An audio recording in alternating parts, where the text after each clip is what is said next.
Welcome to Charlie's How To for Homeowners. My name is Luis, and today we're going to be going over replacing a kitchen faucet.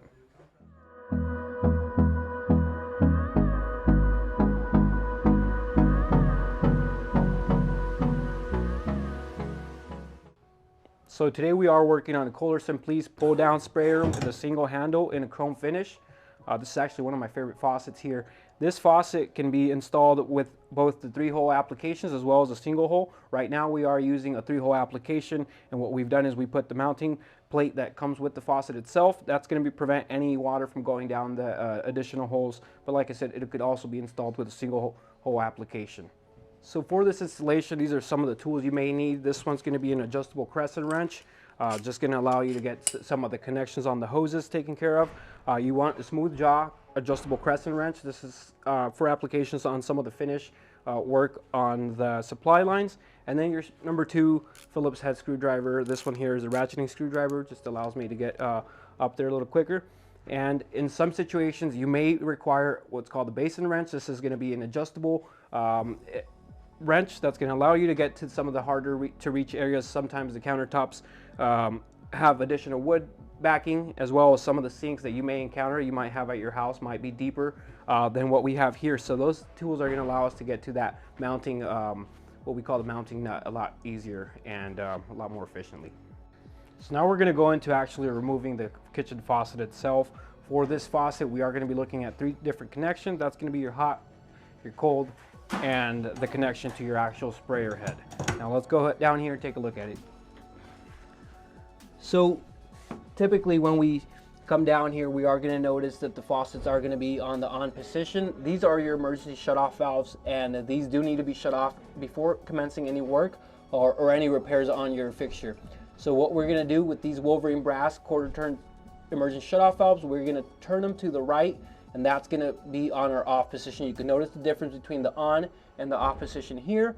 So here we go with our hot water supply. A common practice for these 2 valves are going to be that your cold water supply is going to be on the right side and your hot water supply is going to be on your left side. That's typically when you're looking straight at the back of the cabinet. So like this one here, as you can see here with the label, we are looking at the cold water supply, and this one here, hot water supply.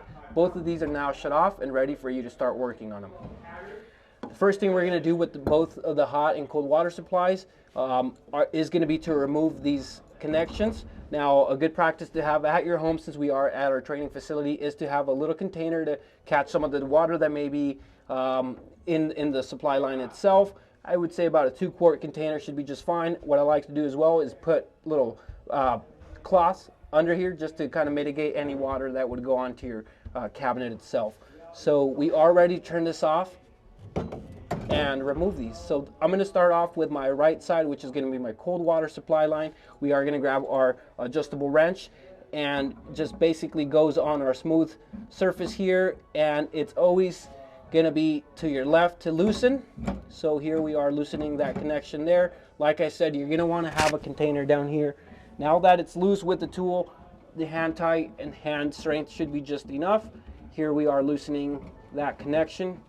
Like I said, that's for your cold water. There's no water in here. Well, there's a bit of water in here, but that's because we are, like I said, at our training facility, and that should be all covered with those rags. We're moving on to our left. The hot water supply, here we are removing it. Same thing, you'll notice a bit of water here.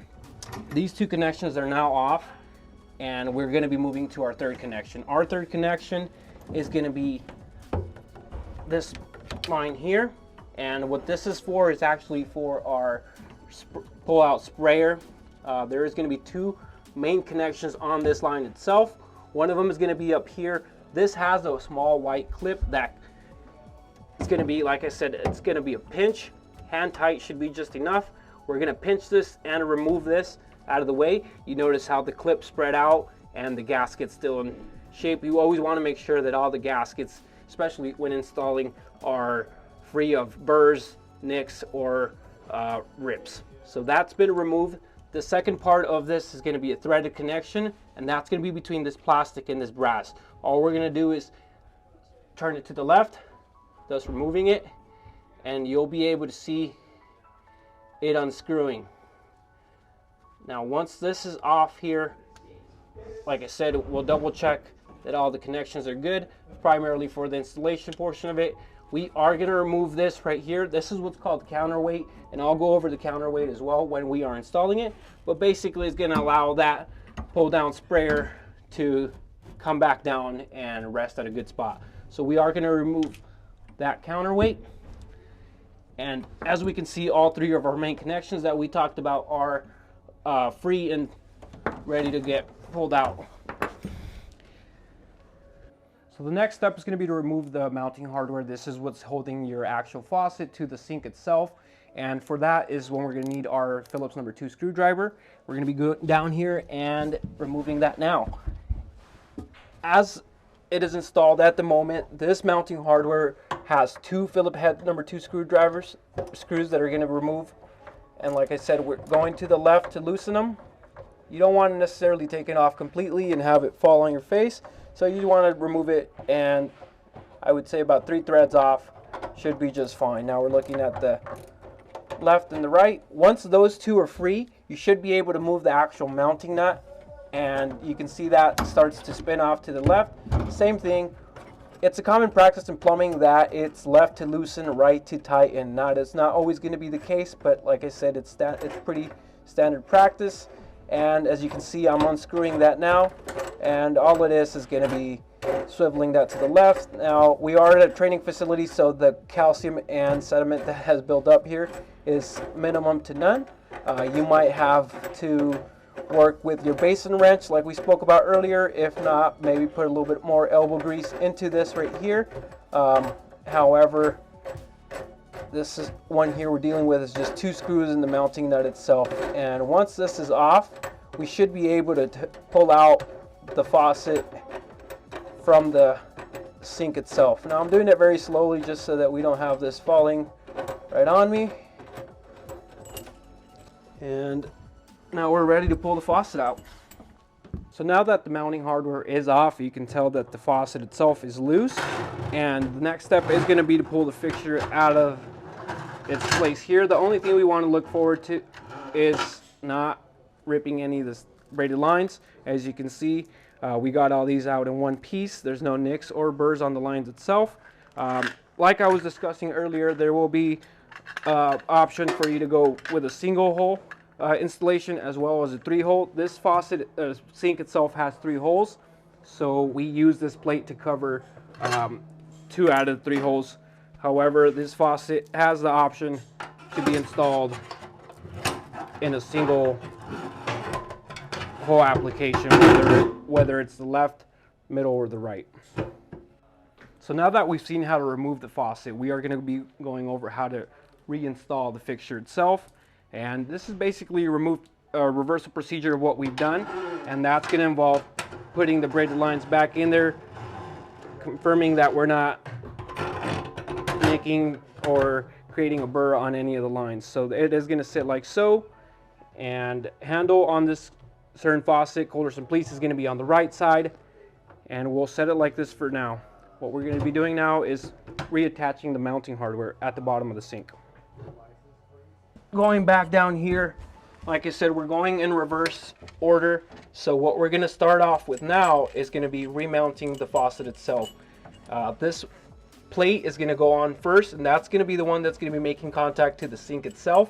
What we want to do is we want to put all 3 supply lines into the plate itself, like so.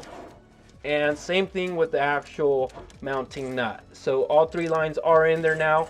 Like I said, you want to be careful that you're not creating any rips or tears on the supply lines itself, as well as the mounting bracket right here with the plastic. So now these are both sleeved up all the way, and what we're going to be doing is making sure that the faucet itself is sitting on all the way, and we will start by threading that back on.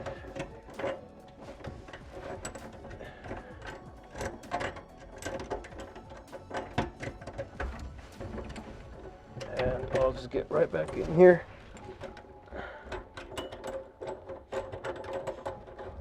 And all of this is going to be spinning to the right side, so that's clockwise if you're facing the top of the sink. So we're tightening that now. Like I said, we're going a little slower just so you guys can see what exactly is going on. And that just gets fastened all the way. Once the actual plate hits the sink, you're going to want to stop. You don't want to over tighten it, especially with these stainless steel sinks. They are very malleable, and you don't want to cause a dent or any deformation to the sink itself that might create a gap and cause a leak. So we're almost there. We want to make sure that we're not interfering with any mounting brackets as well, as that may jeopardize the seal between your actual sink and your countertop. So that is pretty on there now. What we're going to do is we're going to go back to our Phillips number 2, and we're going to go ahead and set these screws right back in there. Now there's 2 screws. Typically what you want to do is you want to spread both of them out kind of even, and we're going to go ahead and start screwing it back on there now. You can see by the amount that went in there, it's not much. You don't want to, like I said, create too much force on the plate itself, as they may warp your sink. All you're doing now, and that's pretty hand tight. Like I said, use a ratcheting screwdriver, which pretty much allows me to tell when we're maxed out, and that looks pretty good right there.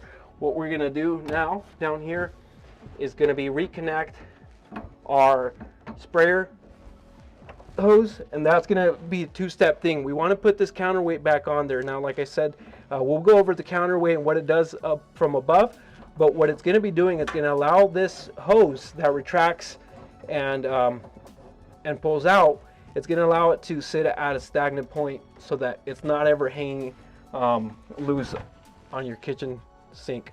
So this threaded part here is going to go right back on. Like I said, you want to make sure that these rubber seals are free of burrs, nicks, or any rips.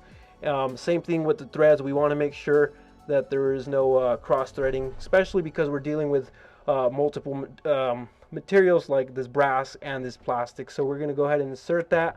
Now that sits on there pretty good. You can feel when it goes in there, there's going to be a snug connection. So all I'm doing here is hand tight, and that's clockwise to tighten, and this connection is going to be just hand tight because it does have a rubber seal. Now going up here, you can see these 2 little white tabs and the 2 gaps in the actual plastic. What we're going to be doing is putting both of those on the side so they can align with the gaps, and all we're going to be doing is pushing this up, and you'll hear it snap. Now you can pull it, not too much, but you can give it a good tug and confirm that it's on there. Now that's on there and ready to go. We're going to be moving into reconnecting the cold and hot water supply. Like I said, typical installation would be cold water is going to be on the right side of the sink. Now these faucets, specifically for this Kohler Simplice, is going to be labeled for both of the lines. This one's cold, so we're going to go ahead and reattach it to our right side. And you want to do hand tie at first, just to avoid stripping or cross threading any of these connections. We're going to be moving to our left one, which is our hot water, and same thing, hand tight to avoid any issues with the actual threads on the fixtures or your emergency shutoff valves. Now these are integrated supply lines, so the manufacturer has these faucets installed with supply lines that are already accompanying with the faucet. Now next step is going to be grabbing your crescent wrench, and all we're going to be doing is going from that hand tight position, and typically it's about a 1/4 turn to about 1/2 turn with the tool itself. You don't want to over tighten and create an issue with the connection itself. One thing you also want to look for is when you are tightening your supply lines, you don't want to over tighten and kink your line itself, because if you have a kink in the line itself, you may cause a leak or a reduction in pressure. A lot of times that's all it is. Low pressure is just a supply line that hasn't been installed properly. Once the 2 supply lines are connected and you fasten, so that's pretty tight, and you fasten them all the way, you are pretty much ready to get your water back on. Now there's going to be a couple things we want to look for before we get the water on and complete this installation down here, but pretty much ready to go. And